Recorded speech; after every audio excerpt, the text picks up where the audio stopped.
Hello everyone, मैं doctor Noorjahan, I am associate professor political science. मैं आज आपको अंतर्राष्ट्रीय कानून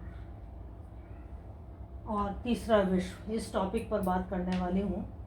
और ये हमारा 5वां टॉपिक है। इससे पूर्व के टॉपिक में अगर आपको कोई समस्या हो तो आप अपनी समस्या का निराकरण ग्रुप के माध्यम से कर सकते हैं। मैं आज नया टॉपिक आपके सामने प्रस्तुत कर रही हूँ और वो टॉपिक है अंतर्राष्ट्रीय कानून और तीसरा विश्व।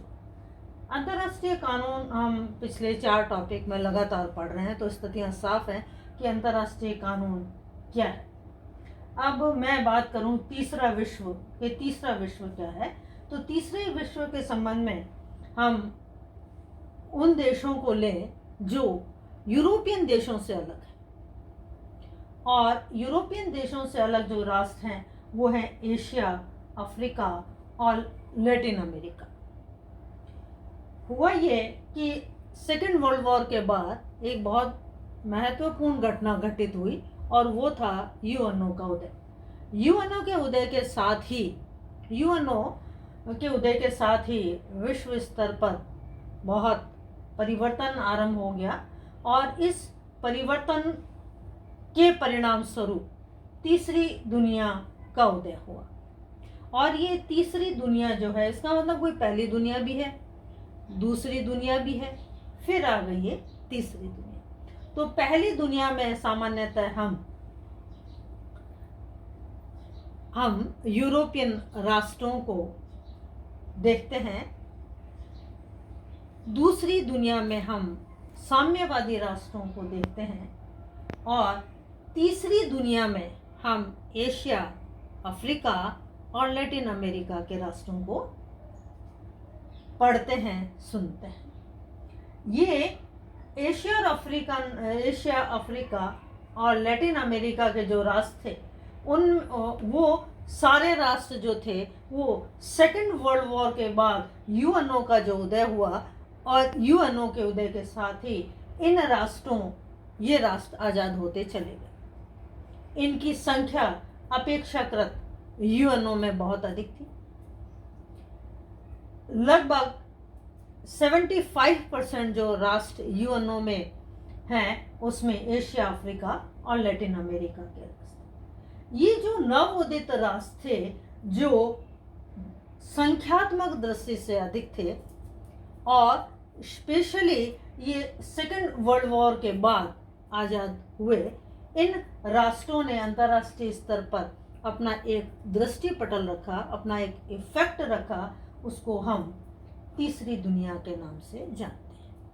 अब इस तीसरी दुनिया के राष्ट्र के अंतर्गत हम ये देखें कि क्या ऐसी चीज़ें थी, इसमें क्या ऐसी बातें हैं जो इन तीनों जो ये तीसरी दुनिया के राष्ट्र थे उन सब में कॉमन फैक्टर है। और वो कॉमन फैक्टर है कि ये जो मैंने 6 बिंदु आपके सामने रखे हैं, ये 6 बिंदु बताते हैं कि तीसरी दुनिया के देशों में ये कॉमन फैक्टर थे, कॉमन बातें थी जिसको हम विशेषताओं के रूप में आपके सामने अभिव्यक्त कर रहे हैं। पहला इसमें है पश्चिमी साम्राज्यवाद एवं उपनिवेशवाद से मुक्त। यानी ये एक एशिया, अफ्रीका और लैटिन अमेरिका, अगर आप विश्व के मानचित्र पर देखते हैं तो ये एशिया, अफ्रीका और लैटिन अमेरिकन जो कंट्रीज हैं वो अलग अलग क्षेत्रों में आपको स्थापित नजर आते हैं। अगर हम ज्योग्राफिकल कंडीशन के आधार पर देखें तो ये राष्ट्र एक दूसरे से काफ़ी अलग हैं। अगर हम एशिया, अफ्रीका को लें तो एशिया, अफ्रीका के बीच बहुत ज्योग्राफिकल या भूमिगत आधार पर काफ़ी डिस्टेंस है। इसी तरह लैटिन अमेरिकन जो राष्ट्र हैं उनको भी हम लें तो ये तीनों जो राष्ट्र हैं, ये तीनों राष्ट्र जो हैं वो एक दूसरे से ज्योग्राफिकल कंडीशन पर काफ़ी दूरियां रखते हैं, बहुत दूर हैं।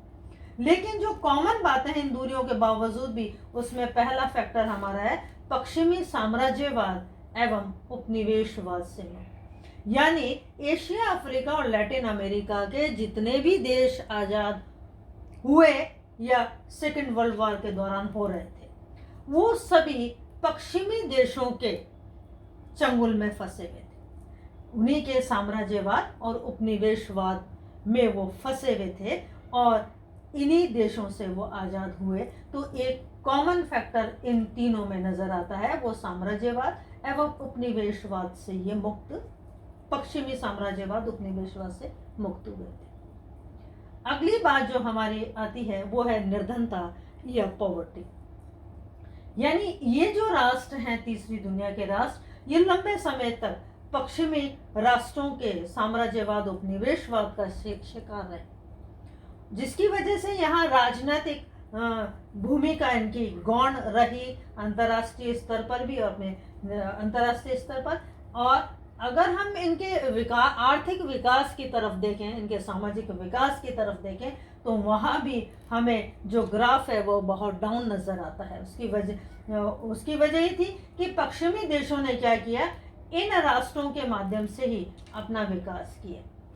विश्व में अधिकांश जो राष्ट्र तीसरी दुनिया के हैं वो निर्धनता उनमें सामान्य है, क्योंकि उनके वहाँ खुद कोई उद्योग डेवलप नहीं है। खनिज संपदा उनके यहाँ अधिक है, लेकिन उस सारी खनिज संपदा का जो उपयोग है वह पश्चिमी देशों ने साम्राज्यवाद और उपनिवेशवाद काल में किया।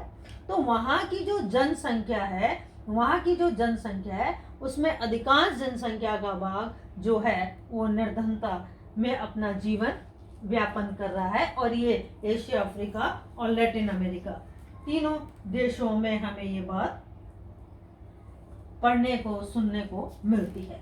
और यही वजह है कि सेकेंड वर्ल्ड वॉर के बाद ये राष्ट्र आज़ाद तो हुए, लेकिन जल्दी ही ये राजनीतिक दृष्टि से तो राष्ट्र आज़ाद हुए, लेकिन डॉलर के साम्राज्य से ये नहीं निकल पाए। यानी वो विकसित देश इन्हें वापस से निर्धनता की वजह से इन्हें ऋण देकर, आर्थिक मदद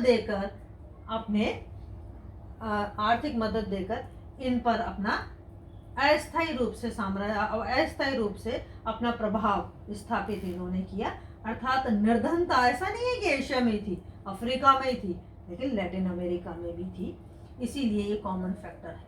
इसमें तीसरी बात आती है तकनीकी ज्ञान एवं आधुनिक विज्ञान का अभाव, क्योंकि विकसित देश जो हैं वो पश्चिमी देश आते हैं और तकनीकी ज्ञान का, आधुनिक खोज का, आधुनिक आविष्कारों का जितना भी इफेक्ट हमें विश्व स्तर पर दिखता है वो सब ज्यादातर कहाँ हुआ, पश्चिमी देशों में हुआ, यूरोपियन देशों में हुआ और विकसित देशों में हुआ।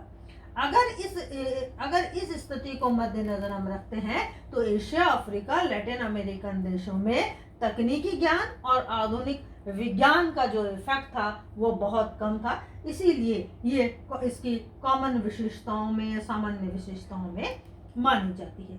अगली बात आती है निर्यात प्रतिकूल। एक्चुअल में अंतर्राष्ट्रीय स्तर पर जो व्यापार होता है उस व्यापार में वस्तुओं को मंगाना और वस्तुओं को भेजना दो अलग अलग प्रक्रियाएं हैं और इन प्रक्रियाओं को अलग नाम दिए गए, आयात और निर्यात। आयात से तात्पर्य है कि हम वस्तुओं को बाहर से, विदेशों से मंगवा रहे हैं, और निर्यात से तात्पर्य कि हम वस्तुओं को भेज रहे हैं। अब अंतर्राष्ट्रीय स्तर पर आप जितनी वस्तुओं को भेज रहे हैं उनकी जो कीमत है और जो आप बाहर से मंगवा रहे हैं उनकी कीमत है, यानी मंगवाई गई वस्तुएं और भेजी गई वस्तुओं में अगर हम भेजी गई वस्तुओं का मूल्य कम होता है तो यह हमारी आर्थिक कमजोरी का पर्याय है। अतः ये जितने भी देश थे वो आयात अधिक कर रहे थे और अपने यहाँ से वस्तुओं को कम भेज रहे थे, या ऐसी वस्तुओं को भेज रहे थे जो अंतर्राष्ट्रीय स्तर पर जिनकी कीमतें कम आंकी गई थी। अतः इन राष्ट्रों में निर्यात का जो ग्राफ है वो हमेशा अपोजिट या प्रतिकूल रहा है। मैं अपने 5वें पॉइंट पर आती हूँ, जनाधिक्य या जनसंख्या।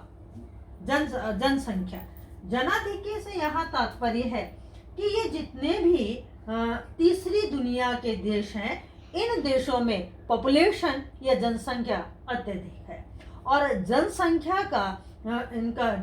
का ग्राफ दिन प्रतिदिन बढ़ता जा रहा है। जैसा कि यह आप इस बात से विदित हैं कि विश्व की जितनी भी जनसंख्या है उसका लगभग 80 से 75 से 80% जो हिस्सा है वो तीसरी दुनिया के देशों में ही निवास करता है। और डे बाय डे जनसंख्या का बढ़ने का जो ग्राफ है वो हमेशा यहाँ अप है, अर्थात यहाँ जनाधिक्य इन तीसरी दुनिया के देशों में आज की परिस्थिति में भी विद्यमान है। मैं सेकेंड वर्ल्ड वॉर के बाद से लेकर आज तक की स्थिति लूं तो इनका ग्राफ डाउन में नहीं है बल्कि इनका ग्राफ अप में ही है।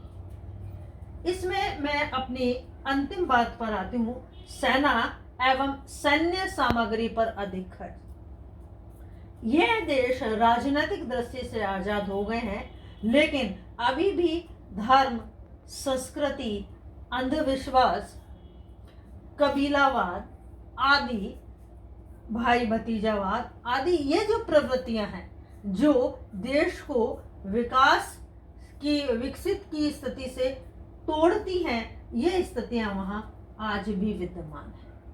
उन स्थितियों के मद्देनजर वहां के जो जनसंख्या है, वहां की जो नागरिक हैं वो अपने राष्ट्र भक्ति के प्रति उनकी भावनाएं कम विकसित हैं और वो अपनी दूसरी उपभावनाओं के साथ अधिक जीना पसंद करते हैं।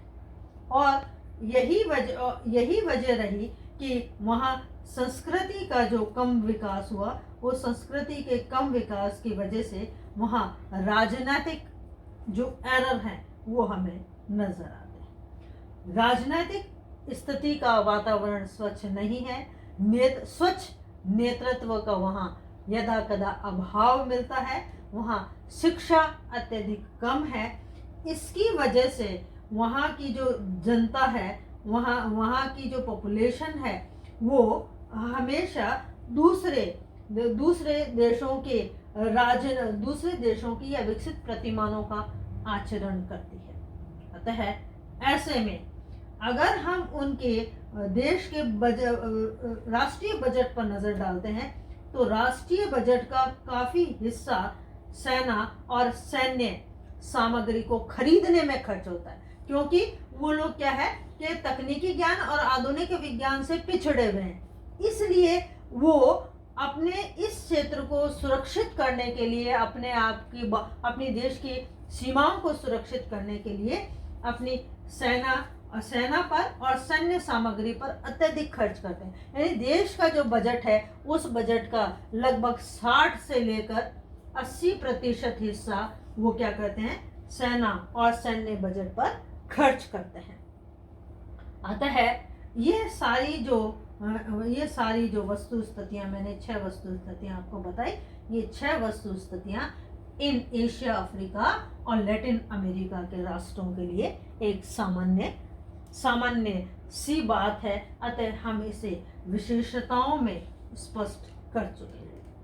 अब ये जो मैंने जितनी भी बात बताई आपको, ये सारी बातें यही बताती है कि एशिया, अफ्रीकन, लैटिन अमेरिका के जो देश हैं वो विकसित नहीं है, विकासशील अवस्था में है, वहाँ निर्यात भी प्रतिकूल है, निर्धनता है आदि। तो क्या ऐसी स्थिति में ये तीसरी दुनिया के देश अंतर्राष्ट्रीय कानून के लिए चुनौती है? यह एक प्रश्न मार्क है जिसको हम नेक्स्ट क्लास में आपको बताएंगे। मैं उम्मीद करती हूँ कि मेरी इस बात से मेरे स्टूडेंट निश्चित रूप से लाभान्वित होंगे। मैं इसी बात को आगे कंटिन्यू अगली क्लास के लिए रखूँगी। धन्यवाद।